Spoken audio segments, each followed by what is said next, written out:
Hello YouTube, aujourd'hui il pleut et ça fait longtemps qu'il n'a pas plu, donc je vous livre une petite expérience. Nous avons le compteur GGR qui est allumé là, depuis quelques minutes.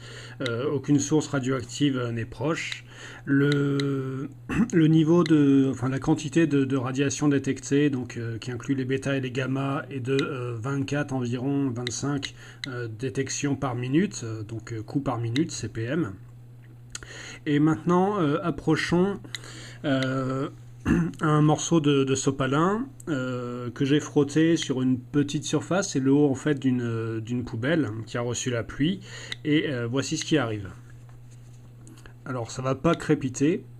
Par contre, on devrait voir le niveau de radioactivité augmenter.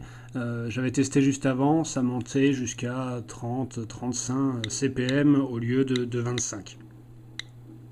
Donc à l'oreille, c'est pas forcément évident. Par contre, on voit quand même que le nombre de CPM moyen, donc ici c'est la moyenne sur une minute, tend à augmenter régulièrement. Qu'est-ce qui se passe? Pourquoi cette radioactivité augmente? Même si là c'est vraiment minime. Ce qui se passe, c'est que dans le sol, il y a de l'uranium et d'autres éléments radioactifs qui sont présents de façon naturelle.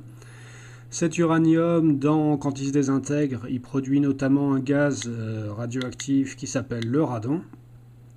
Ce radon sort du sol à un moment, va dans l'atmosphère. Quand il pleut, ça précipite tout ça. La pluie lave un peu l'atmosphère, lave aussi l'atmosphère donc de ces gaz, de ces poussières. Tout ça, ça se dépose sur le sol, donc sur les voitures, les poubelles, la pelouse, etc. Et donc si on fait un frottis avec une feuille de papier ou un tissu en coton, on va en fait récolter le radon et ses descendants. Là on ne détecte pas le radon, pourquoi? Parce que le radon est un émetteur principalement alpha.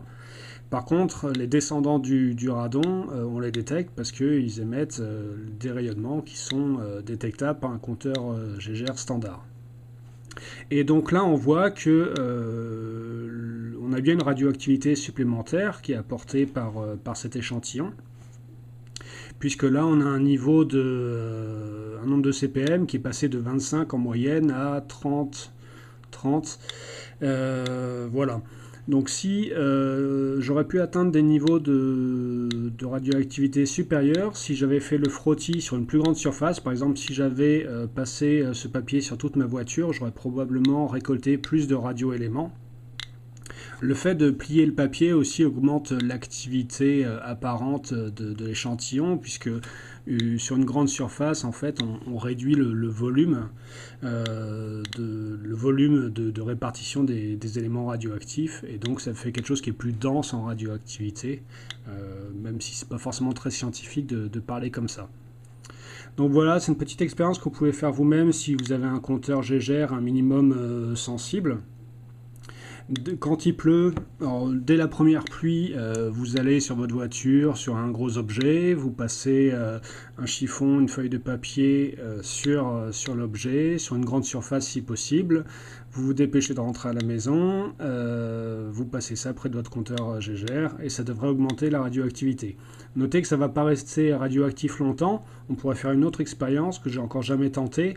Les descendants du radon décroissent très rapidement, ils se désintègrent assez vite. Et donc du coup, on pourrait tracer une courbe de la radioactivité. On verrait qu'en quelques heures, il n'y aurait plus rien du tout.